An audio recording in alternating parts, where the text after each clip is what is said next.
Gaza city पर कब्जे के लिए इजरायली सेना का अभियान शुरू।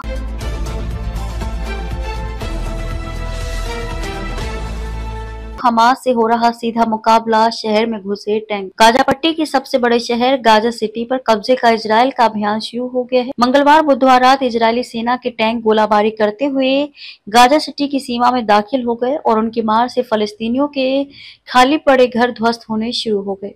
कई स्थानों पर सेना का हमास से सीधा मुकाबला हो रहा है। गाजा पट्टी के सबसे बड़े शहर गाजा सिटी पर कब्जे का इजराइल का अभियान शुरू हो गया है। मंगलवार बुधवार रात इजरायली सेना के टैंक गोलाबारी करते हुए गाजा सिटी की सीमा में दाखिल हो गए और उनकी मार से फलस्तीनियों के खाली पड़े घर ध्वस्त होने शुरू हो गए। कई स्थानों पर सेना का हमास से सीधा मुकाबला हो रहा है। एएनआई के अनुसार इजरायली सेना की गिवाती ब्रिगेड और हमास लड़ाकों के बीच भीषण लड़ाई की सूचना है।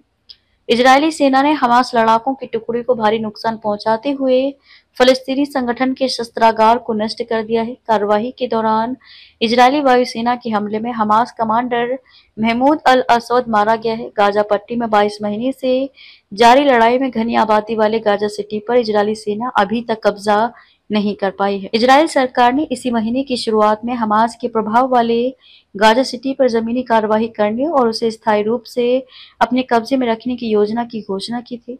अंतर्राष्ट्रीय समुदाय ने इजराइल की कब्जे की योजना की निंदा की।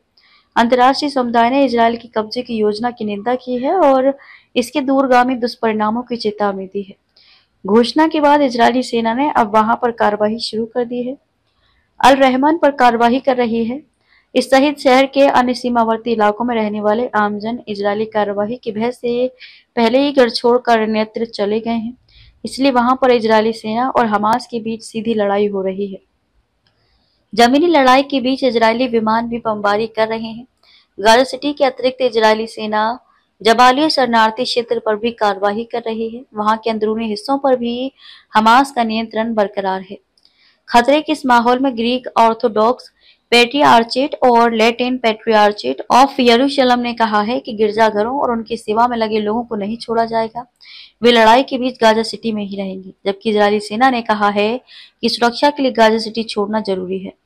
शहर छोड़ने वालों के लिए अन्यत्र रहने की व्यवस्था कर दी है। फलस्तीनी और संयुक्त राष्ट्र के अधिकारियों ने विस्थापितों के लिए 15 लाख नए टेंटों की आवश्यकता जताई है।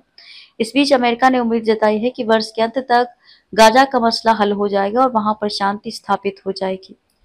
इजरायल ने बुधवार को सीरिया की राजधानी दमिश्क के उपनगरीय इलाके में ड्रोन हमला कर सीरियाई सेना के 6 सैनिकों को मार डाला। हमले में कई सैनिक घायल भी हुए हैं। ये जानकारी सरकार द्वारा संचालित अखबार अल इखबारिया ने दी है। सभी वीडियो को देखने के लिए चैनल को सब्सक्राइब करें, बेल आइकन को दबाएं, वीडियो को लाइक और शेयर जरूर करें। धन्यवाद।